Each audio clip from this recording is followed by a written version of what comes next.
The transport ship Raven's Edge hummed through the violet orbit of Nerates, its polished hull reflecting the star's pale gold light. Captain Elias Dorne stood in the observation deck, hands clasped behind his back, eyes fixed on the swirling mists that blanketed the planet below. Somewhere in that fog waited the mission he didn't want and the woman he was ordered to protect. "Dawn," came a voice through his comm report to the diplomatic wing. "She's arrived." He acknowledged silently and turned. His boots echoed down the sterile corridor, the buzz of fluorescence overhead broken only by murmurs of passing crew. Most avoided eye contact. Word had already spread, the Seraphian envoy was on board, and nothing about her felt normal. The diplomatic chamber's doors hissed open. She was waiting inside. Lady Zeltharia Saraxis stood framed by the arc of gold-trimmed windows, her skin an impossible blue that shimmered as if laced with starlight. Intricate armor traced her shoulders and collarbone ornamental, not functional. Her eyes turned to him, pupils vertical and unblinking, lips painted like blood against snow. Elias stepped forward. "Captain Elias Dorne. Assigned as your security liaison." She didn't move. Didn't blink. "Human," she said, voice low and lyrical. "I expected more, resistance in your aura. I'm here to ensure your safety. Nothing more." She tilted her head. Spoken like someone already halfway surrendered. He said nothing. She stepped closer. The scent of something cold and sweet filled the air, jasmine laced with metal. Her fingers hovered just above his chest plate. "You've tasted fear," she whispered. "And loss." His jaw tensed. "Permission to speak freely?" "Granted. I don't care for games. You're a dignitary, and I'm your escort. Let's keep it that way." A slow smile curved her lips. "Very well. Escort me, Captain." He turned sharply, signaling for her to follow. As they walked, crew members along the way stared or looked away too quickly. A low-ranking tech stumbled as Zeltharia passed. Her presence was like gravity made flesh, pulling at thoughts, drawing curiosity, and something deeper. By the time they reached the secured quarters, Elias noticed it, the subtle change in the air. Warmer. Thicker. As if the ship's atmosphere was subtly adjusting to her. She paused before the door, glancing back. "Do your people dream when they serve?" she asked. "I don't understand the question." "You will." The next morning, Elias woke before his alarm. Sweat clung to his skin, chest heaving. A dream, no, a vision lingered behind his eyes.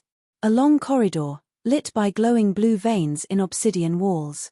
Her voice echoing, unintelligible, but familiar. The air had smelled like her. He shook it off. Dawn dressed quickly and made his way to the control bridge, seeking the calm logic of command protocols. But calm had left the ship. Reports of crew members feeling off filtered in. Vivid dreams, mood swings. One officer claimed to hear whispers in the engine room. Elias didn't mention his dream. Instead, he requested an internal environmental scan. Later that day, a corporal from Med Bay intercepted him. "Sir, something's wrong with Specialist Rain." Rain had been stationed outside Zeltharia's quarters the previous night. Elias followed, heart tight. Inside Med Bay, Rain sat upright, shirtless. His skin had taken on a faint blue tint. His irises gleamed like mercury. Elias approached cautiously. "Rain." The man smiled. "She's beautiful, sir." "What did she do to you?" "She showed me. What comes next. What we could become." "Stand down, soldier." But Rain simply laughed, soft and content, like someone already far beyond orders. Elias stormed into the ambassador's quarters without requesting access. She stood in the center of the room, barefoot on smooth obsidian flooring. The walls pulsed faintly with light, an organic design imported from her world. "You infected my man." She turned slowly, eyes glowing faintly. "He approached me. I only opened the door. Then close it. Now. You fear what you cannot control. I've seen enough alien manipulation to know where this leads." She stepped closer, her movements fluid, inhumanly graceful. "You think I've cast a spell on your kind. But I've only revealed what lies dormant. I'm not here for philosophy." Her hand came up, hovering near his cheek, but she didn't touch him. Then be here for truth, she whispered. I don't want your planet. I don't want war. I want survival. His voice dropped. At what cost? Transformation, she said simply. Silence hung between them like a blade. Then, her expression softened, eyes narrowing like she was looking deeper. You dreamt of me, didn't you? He didn't answer. I told you, you would. Back in his quarters, Elias shut the door and sat on the edge of his bunk, palms pressed to his eyes. He wasn't sleeping anymore, he was sinking.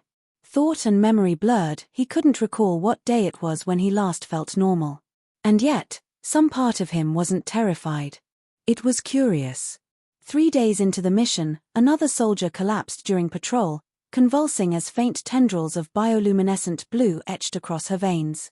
She recovered. But she wept afterward, whispering a name no one recognized. Every incident pointed to one thing: exposure to Zeltharia changed people. Elias filed the official report. But his gut said command wouldn't act. Not until it was too late. So that night, he went to her chamber again. This time, he brought a weapon. He didn't aim it. Not yet. She was seated cross-legged, meditating or something close to it. Her eyes opened slowly. You came armed. That's progress. Tell me what you are, he demanded. A queen. No. The truth. She rose to her feet, eyes glowing like the stars outside the viewport. I am the last fertile line of a species built not through conquest, but invitation. My venom is not poison. It's legacy. I don't force. I awaken. His voice cracked slightly. Then why me? She moved closer. Because you fight it, she whispered. And I need someone who won't simply obey. Their faces were inches apart. He didn't move. Couldn't. Her breath cooled his lips. And though she didn't kiss him, it felt like one. I'll see you in your dreams, Captain. Captain Elias Dorne wasn't sure what woke him first, the heat in his chest or the taste of something metallic behind his teeth. The room was quiet, lights dimmed, systems running normally. But he was not normal. His pulse thudded louder than it should have. His skin felt electric. Every breath buzzed, every thought slurred. And worst of all, he remembered her voice. Not from a conversation. From inside his mind. You're changing, she had said. He'd dismissed it. Denied it. But the mirror didn't lie. A faint blue shimmer pulsed beneath the surface of his throat, where she hadn't even touched him. He arrived at Med Bay before the morning shift, demanding a private scan. The technician glanced at the results, then back at him, confused. Your neural activity is reorganizing. Be specific. Your synapses are restructuring as if adapting to new stimulus. Unnatural stimulus. But you show no signs of infection or injury. Dorne narrowed his eyes. And my DNA? Still human. But your cell membranes are producing trace elements not listed in any Terran genome. He left without another word. Whatever Zeltharia had done, it wasn't physical contact alone. Proximity had been enough. She waited for him that evening. No appointment. No summons. As if she already knew he would come. Her quarters were darker this time. Candles' real flame, not artificial light, lined the floor, casting moving shadows across her figure. Elias hesitated just inside the door. You're not following protocol. Zeltharia turned from the viewport. She wore no armor. Only a silk-like garment draped loosely over her shoulders, the color of bruised moonlight. Neither are you, she said. I want answers. Then stop asking like a soldier. He stepped forward. Your venom. What is it? She circled him slowly, her presence coiling like smoke. Not venom in the human sense. It's symbiotic. My species does not reproduce conventionally. We merge. Minds, bodies, futures. You mutate people. We awaken them. If they are chosen. He frowned. And if they're not? They fade. Their minds fracture. Their bodies reject the gift. Dorne clenched his jaw. Then you're killing my crew. I'm not. You are. You brought them close to something they weren't meant to endure. Silence filled the space between them, thick as steam. Zeltharia stepped close enough for her breath to brush his skin. Her gaze locked on his lips. But you, Elias, you're different. You haven't broken. You've adapted. He didn't pull away. Didn't speak. I've only transformed one human before, she said softly. He was a mistake. He begged for power. I gave it. He drowned in it. Then why me? Because you don't want power. You want truth. You're still afraid of me, and that means your mind is strong. Her hand rose to his face, fingers cool, not touching, but close. You're fighting me, she whispered. Even now. I don't know what I'm becoming, Elias said. She smiled faintly. Neither do I. That's why I chose you. He pulled away at last. Breath unsteady. You can't just decide to rewrite me. I didn't. You're doing it yourself. My presence is the key. You're the door. The next day, Elias reviewed internal surveillance logs. 3 more crew members had been reassigned to Med Bay. One had filed a false report, claimed Zeltharia had spoken to her in a dream and told her where to find a lost heirloom. She did. Exactly where it had vanished years ago. It made no sense. Unless. Elias leaned forward, examining the logs. There was no physical interaction between them. Just proximity. Prolonged exposure. The Queen wasn't just altering biology. She was reshaping perception. By nightfall, the orders came. Command had intercepted the medical reports and incident logs. Elias was summoned to a secure comm session. A grizzled admiral stared him down from the screen. Captain, we have reason to believe the Seraphian envoy poses a Class 5 existential threat. She hasn't attacked anyone, Elias said. There's no overt aggression. Transformation is aggression when it undermines command authority. If one more incident occurs, you are authorized to eliminate the target. Elias stared, the words pressing like ice into his spine. Yes, sir, he said at last. But his hand shook as he ended the call. Later, in the dim privacy of his quarters, Elias opened a drawer and retrieved the compact plasma sidearm issued only for direct execution protocols. He stared at it for a long time. She was already waiting when he arrived. I felt your decision, she said. You're in my head. You're in mine, too. He raised the weapon. She didn't flinch. Pull the trigger, she said. See if you still believe in what you were. His hand hovered. His finger tightened.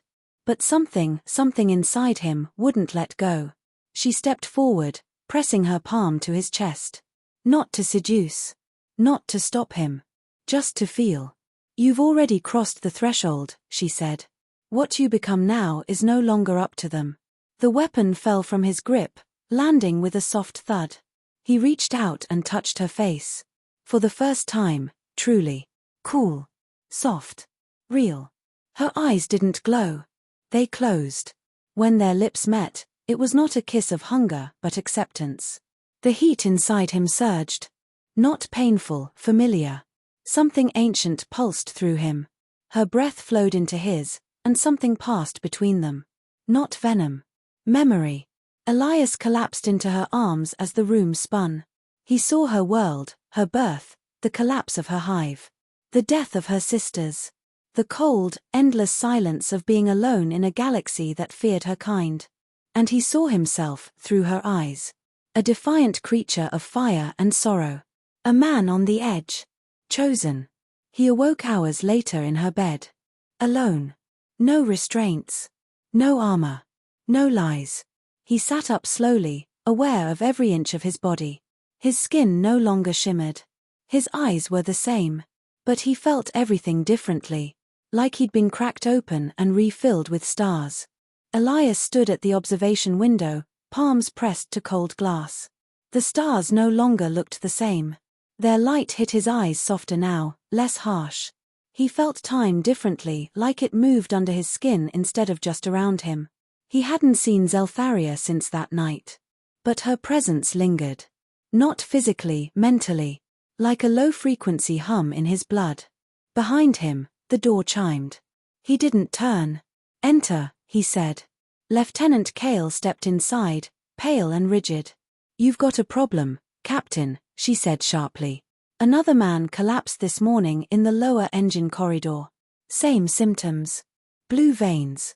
Euphoria. And he said your name before he passed out. Elias faced her.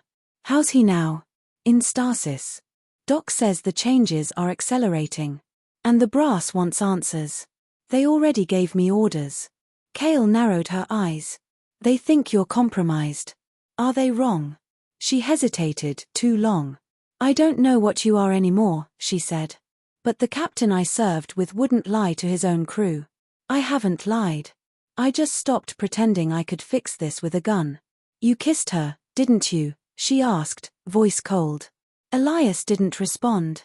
Kale pulled out her sidearm and set it on the table between them. I've been ordered to take over if you deviate from mission protocol again. You have one chance left. Then she left without another word. The ship was quiet that night. Too quiet. Elias moved through the halls without sound. The usual chatter was gone. Officers who once joked during rounds now avoided each other, heads down, lips sealed. Something was spreading. He passed a crewman standing motionless in front of a bulkhead. Eyes unfocused. Smiling faintly. Private. The man didn't react. Elias snapped his fingers in front of his face. Nothing. Just that same peaceful expression. As if dreaming with his eyes open. Elias tapped his comm. Medbay, I've got another one. Deck 3.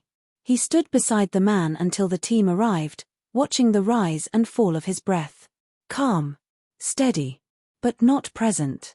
In the command briefing the next morning, the room felt like a war bunker. 12 officers. 2 guards. 1 admiral on the screen. Captain Dorne, the admiral began, his voice cold. This situation has spiraled beyond diplomatic tolerance. The Seraphian envoy is to be taken into custody immediately.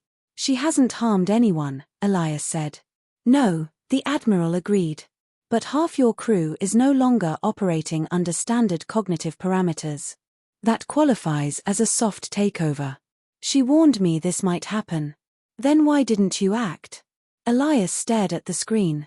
Because I'm not convinced she's the enemy. The admiral's expression hardened. You've got 12 hours to bring her in. After that, the Raven's Edge will be remotely quarantined. No one leaves. The screen went dark. Elias returned to his quarters, heart pounding. The air was heavier. And he knew she was near before she even spoke. You're being hunted now, Zeltharia said from the shadows. He turned slowly. She stood beside his door, not cloaked in illusion or regality. Just her. Real. I tried to shield them, she said. But the resonance is spreading faster than I expected. You accelerated it. I didn't ask for this. No, she said gently. You were chosen because you wouldn't. He sank into the chair, rubbing his forehead. What happens if they lock us in here? They'll study your people. Dissect them. Break the link. And you. I'll be neutralized. And the Seraphian lineage will end. She stepped closer. You can still leave, she whispered. Go to the bridge. Report me. Let them take me. He looked up at her. You know I won't. She knelt beside him, eyes searching his. Then we move. Tonight. They made their way through the engineering levels, avoiding central passageways. Lights flickered intermittently, more systems failing. The ship's AI began glitching, responding slowly, misidentifying personnel. Some said it was sabotage. Elias suspected otherwise. The transformation wasn't limited to bodies. The ship was starting to feel her presence too. At the main reactor corridor, they found Kale. Armed. Waiting.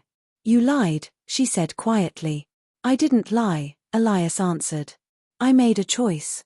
Kale raised her weapon. Move aside. Zeltharia stepped forward. I don't want to harm her. Kale's hands shook. You already have. Then she fired. Elias moved without thinking.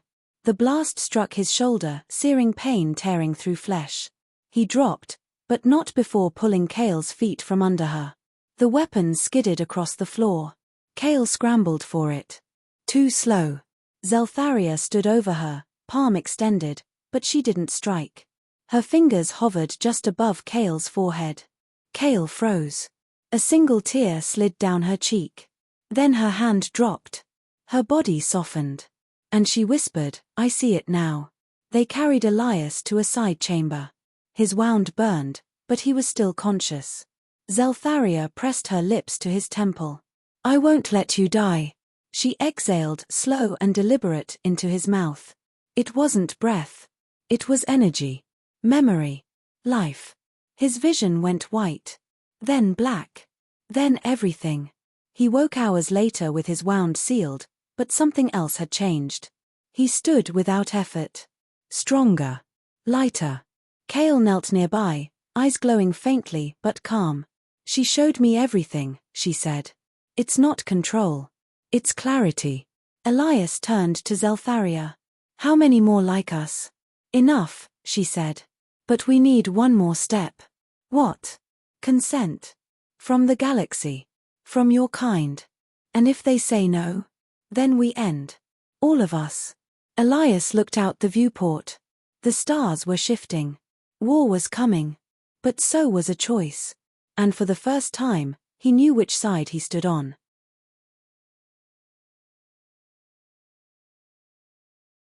The hangar bay was lit only by the emergency strips lining the floor. Shadows reached across the walls like claws. Elias stood in silence as the diplomatic shuttle hummed behind him, ready for launch. Zeltharia paced slowly, her bare feet making no sound on the cold steel. Her people were watching, hidden aboard, still dormant, waiting for the moment to rise. "What happens if I walk into that council chamber and they open fire?" Elias asked. "You survive," she said. "Or you make them listen. They're afraid." "They should be," she said simply. "Change always begins with fear." Kale stood beside the open ramp. Her transformation was stable now, subtle, not monstrous. She looked like herself, but moved like something newly born.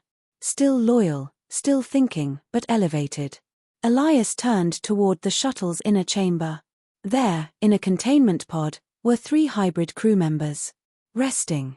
Peaceful. Not restrained. Chosen. "They still have minds," he said. "Yes," Zeltharia replied. "Their will was never mine to steal." He looked at her. "Then what do you want from me now?" She stepped close. "Walk with me. Show them what humanity looks like, after evolution." The Terran Council Assembly was held on the Bastion, a mobile command station orbiting the core diplomatic axis. When Elias entered the tribunal hall, escorted by 2 guards, every eye turned. He no longer wore his rank. He didn't need it. The Admiral rose. "Captain Dorne, you have violated direct orders, harbored a Class X biohazard, and compromised your vessel.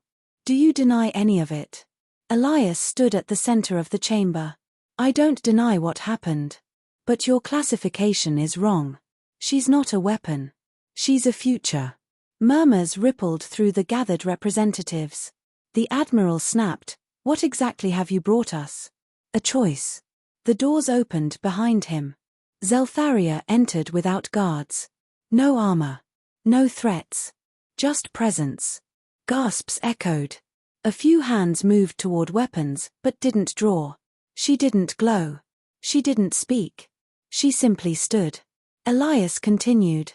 "She came offering survival. You assumed it meant conquest. You were wrong." A senator barked, "Your crew has undergone irreversible changes. They're not lost. They're alive. Clearer than ever. And not under her control." A scientist leaned forward. "What is she doing to your biology?" "She's not rewriting it. She's completing it. Something dormant in us is waking up. And if we refuse," someone asked from the shadows. Zeltharia stepped forward at last. "Then we disappear. My species dies. And yours continues unchanged, but emptier." The Admiral narrowed his gaze. "This smells like manipulation." Elias turned to him. "Then test me. Scan me. Interview me. Debate me. But don't shoot me." A long silence followed. Then the council voted. The majority abstained. A few voted no. But one hand rose. "Yes," whispered Councillor Vera. Let's listen. The next weeks unfolded in delicate layers. Zeltharia was held willingly in a quarantine habitat. Scientists studied her. Diplomats interrogated her. Elias served as the translator not of language, but intent. She told them everything: her biology, her hive's collapse, her hope for synthesis instead of domination. Protests rose on Earth. Paranoia spread in colonies. But something else also grew: fascination. Those who had undergone the change, Elias, Kale, and others, remained coherent. Capable. Aware. And in control. That scared some more than the mutations themselves. But fear gave way to questions. And questions turned into offers. Elias sat alone on a cliff of Neratis, now cleared for limited habitation. The sky was copper blue. The fog seas had receded, responding to her presence like the planet itself was calming. He felt someone approach before he saw her. Zeltharia sat beside him. "They accepted you," she said. "They accepted us. You still look human." "I am," he replied. "But more." She smiled, faint and real. "I was never meant to love a soldier," she whispered. "And I never expected to love a queen." He reached for her hand. No ceremony. No performance. Just two beings, changed by choice. Weeks later, Elias stood in front of a new Terran-Seraphian alliance seal. Behind him, a hybrid ambassador team prepared for the first interspecies negotiation with 3 newly contacted races. His voice addressed the entire chamber. "My people feared the unknown. But fear is only a mirror. When we looked, we saw ourselves fragmented, scared, defensive. But we also saw potential. What Zeltharia gave us wasn't control. It was permission. To evolve. To question. To become." He paused. "I'm no longer just a soldier. I'm a bridge. Between blood and breath. Between what we were and what we're becoming." He glanced at her in the front row. "And I chose this." Epilogue. On a distant moon, a child opened her eyes. Not fully human. Not fully Seraphian. But radiant. A new beginning, born not from conquest, but from the union of choice and compassion. End of chapter 4. Moral summary. True transformation doesn't come from force, it comes from invitation. The power to evolve lies in our willingness to understand the other, and the courage to change without losing who we are. Let me know if you'd like an AI-generated thumbnail, image, or a YouTube-optimized title plus description plus tags for this story.